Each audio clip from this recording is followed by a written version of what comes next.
ಉಡಾಯಿಸೋ ಖಾರ ಬಣ್ಣ ರುಚಿಯನ್ನು ನೀಡುತ್ತದೆ. ಮೆಣಸಿನ ಪುಡಿ ಚಿಂದಿ ಉಡಾಯಿಸೋ ಖಾರ ಬಣ್ಣ ರುಚಿ. ಸಾಂಸ್ಕೃತಿಕ ನಗರಿ ಮೈಸೂರಿನ ಶಿಕ್ಷಕ ಮಧುಸೂದನ್ ಅವರಿಗೆ ಉತ್ತಮ ಶಿಕ್ಷಕ ರಾಷ್ಟ್ರೀಯ ಪ್ರಶಸ್ತಿ ಲಭಿಸಿದೆ.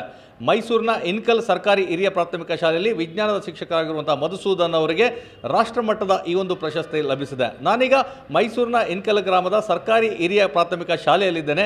ನೀವು ನೋಡ್ತಾ ಇರ್ಬೋದು, ಮಧುಸೂದನ್ ಅವರು ವಿಜ್ಞಾನ ಶಿಕ್ಷಕರಾಗಿ ಮಕ್ಕಳಿಗೆ ವಿಶೇಷವಾಗಿ ಕಲಿಸಬೇಕು ಅಂತೇಳಿ ತಮ್ಮದೇ ಆದಂಥ ಒಂದು ಲ್ಯಾಬನ್ನು ಮಾಡ್ಕೊಂಡಿದ್ರು. ಶಾಲೆಯಲ್ಲಿರುವಂಥ ಈ ಒಂದು ಲ್ಯಾಬ್ ಏನಿದೆ ಇದು ವಿಶೇಷದಲ್ಲಿ ವಿಶೇಷ ಅಂತಲೇ ಹೇಳ್ಬೋದು. ಯಾಕಂದರೆ ಸರ್ಕಾರಿ ಶಾಲೆ ಅಂತ ಹೇಳಿದ್ರೆ ಮೂಗು ಮುರಿಯುವಂತಹ ಮಂದಿಯೇ ಹೆಚ್ಚಾಗಿದ್ದಾರೆ. ಅಲ್ಲಿ ಮೂಲಭೂತ ಸೌಕರ್ಯಗಳು ಸಹ ಸಿಗೋದಿಲ್ಲ ಅನ್ನೋ ಒಂದು ಪರಿಸ್ಥಿತಿ ಇದೆ.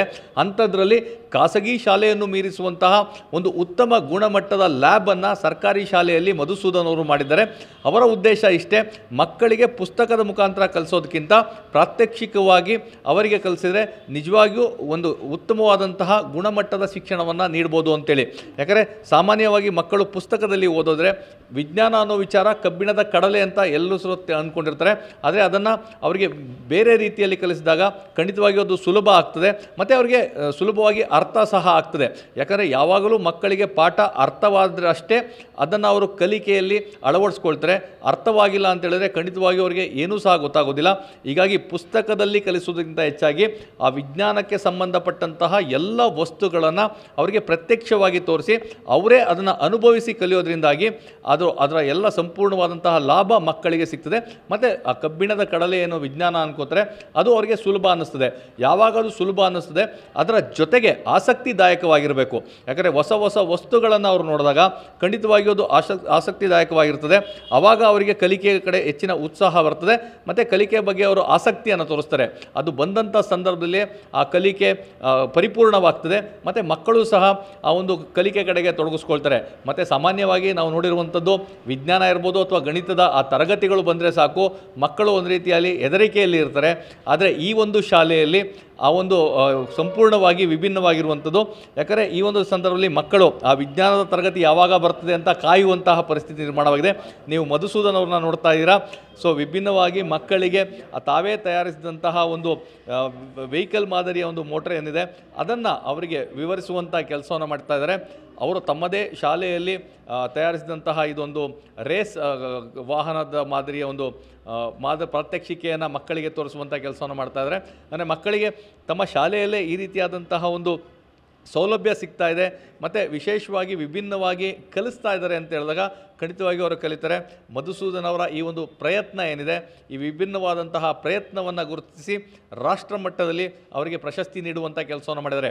ಇಡೀ ದೇಶದಲ್ಲೇ 45 ಶಿಕ್ಷಕರನ್ನು ಆಯ್ಕೆ ಮಾಡಲಾಗಿತ್ತು.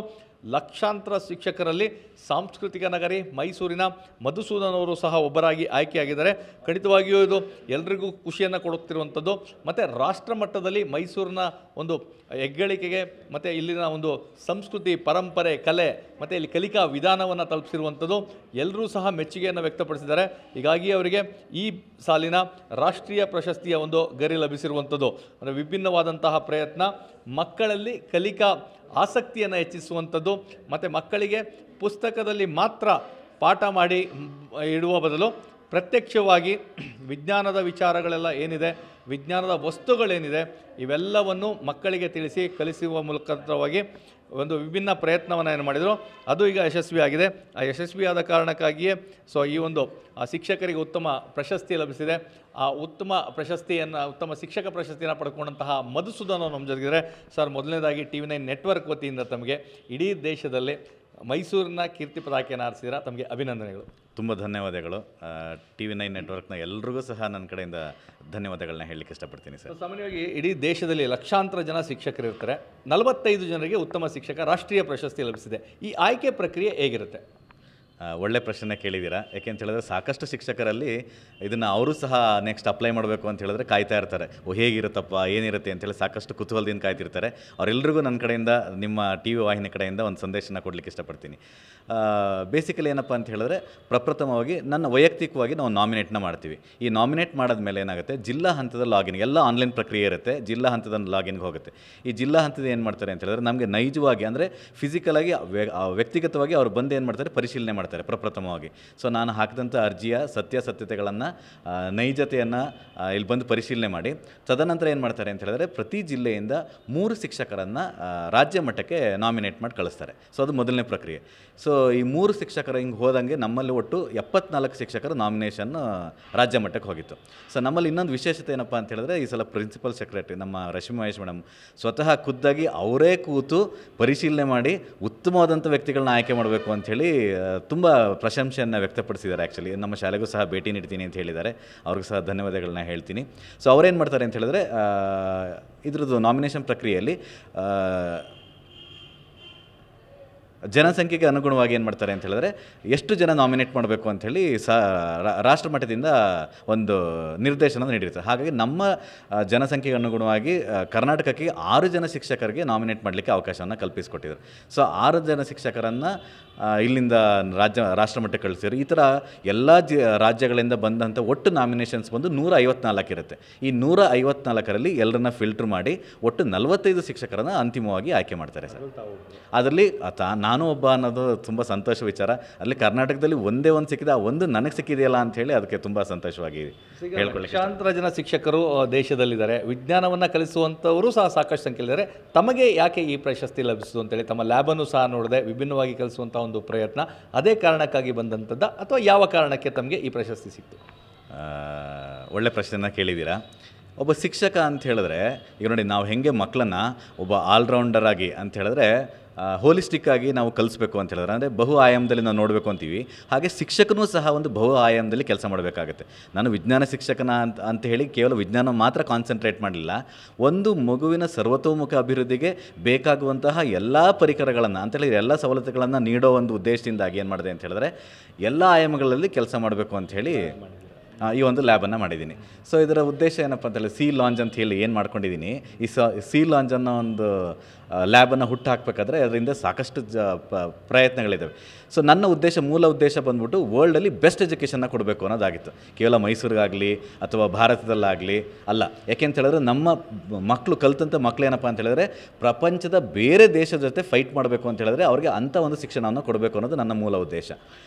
ಈ ಏಜ್ಗೆ ನಾನು ಅವ್ರನ್ನ ಇಂಜಿನಿಯರ್ಸ್ ಆಗಲಿ ಡಾಕ್ಟರ್ಸ್ ಆಗಿ ಮಾಡಲಿಲ್ಲ ಅಂತ ಹೇಳಿದ್ರು ನಾಳೆ ದಿನ ಅವರು ಆಸೆ ಪಡುವಂತಹ ಹುದ್ದೆಗಳು ಹೋಗಲಿಕ್ಕೆ ಒಂದು ದಾರಿಯನ್ನು ತೋರಿಸುವಂಥ ಪ್ರಯತ್ನವನ್ನು ಮಾಡಬೇಕು ಅಂತೇಳಿ ಈ ಒಂದು ಲ್ಯಾಬ್ನ ಶುರು ಮಾಡಿದೆ.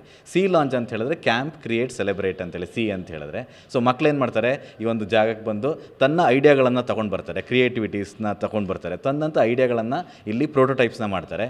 ಸೊ ಅದೆಲ್ಲ ಆದಮೇಲೆ ಅದನ್ನು ಸೆಲೆಬ್ರೇಟ್ ಮಾಡ್ತಾರೆ, ಅಂದರೆ ಆಸಕ್ತಿದಾಯಕವಾಗಿ ಕಲ್ಕೊಂಡು ಹೋಗ್ತಾರೆ ಅಂತ ಹೇಳ್ತೀನಿ. ಜೊತೆಗೆ ಏನು ಮಾಡ್ತಾ ಇದ್ದೀನಿ, ಕೇವಲ ನೀವು ಸೈನ್ಸ್ ಹೇಳೋದಲ್ಲ, ಸೈನ್ಸ್ ಮಾತ್ರ ಅಲ್ಲ, ಸೊ ಎಲ್ಲ ಕ್ಷೇತ್ರಗಳಲ್ಲಿ ಸೈನ್ಸ್ ಆಗಿರ್ಬೋದು, ಮ್ಯಾಥ್ಸ್ ಆಗಿರ್ಬೋದು, ಲ್ಯಾಂಗ್ವೇಜಸ್ ಆಗಿರ್ಬೋದು, ಅದನ್ನು ನನ್ನ ಈ ಒಂದು ಲ್ಯಾಬಲ್ಲಿ ಇಂಟಿಗ್ರೇಟ್ ಮಾಡಿಕೊಂಡು ಆ ಎಲ್ವರ್ಸ್ಗಳನ್ನು ಅವರ ಅರಿವಿಲ್ದೇ ಏನು ಮಾಡ್ತಾ ಇದ್ದಾರೆ, ಕಲಿಕೆಯಲ್ಲಿ ನಿರಂತರವಾಗಿ ಪಾಲ್ಗೊಳ್ತಾ ಹೋಗ್ತಾ ಇದ್ದಾರೆ. ಸೊ ಈ ಒಂದು ಮೂಲ ಉದ್ದೇಶವನ್ನು ಇಟ್ಕೊಂಡು ನಾನು ಕೆಲಸ ಮಾಡಿದ್ರಿಂದ ಇದು ಬೇರೆಗಿಂತ ವಿಭಿನ್ನ ಆಗಿರೋದ್ರಿಂದ ಏನು ಮಾಡೋದು, ನನ್ನನ್ನು ಬಹುಶಃ ಗುರುತಿಸಿ ಒಂದು ಪ್ರಶಸ್ತಿಯನ್ನು ಕೊಟ್ಟಿದ್ದಾರೆ ಅಂತ. ಸಾಂಪ್ರದಾಯಿಕ ಶಿಕ್ಷಣಕ್ಕೂ ಈ ರೀತಿ ಪ್ರತ್ಯಕ್ಷವಾಗಿ ಅನುಭವಿಸಿ ಕಲಿಯೋದಕ್ಕೂ ಏನು ವ್ಯತ್ಯಾಸ ಆಗ್ತದೆ ಅಂತ? ಓಕೆ, ಈ ಶಿಕ್ಷಣದ ಮೂಲ ಉದ್ದೇಶ ಏನು ಅಂತ ನಾವು ನೋಡೋದಾದರೆ, ಯಾಕೆ ನಮ್ಗೆ ಶಿಕ್ಷಣ ಬೇಕು? ಶಿಕ್ಷಣ ಇಲ್ದವ್ರು ನಾವು ಬದುಕೋಕ್ಕಾಗೋದಿಲ್ವಾ?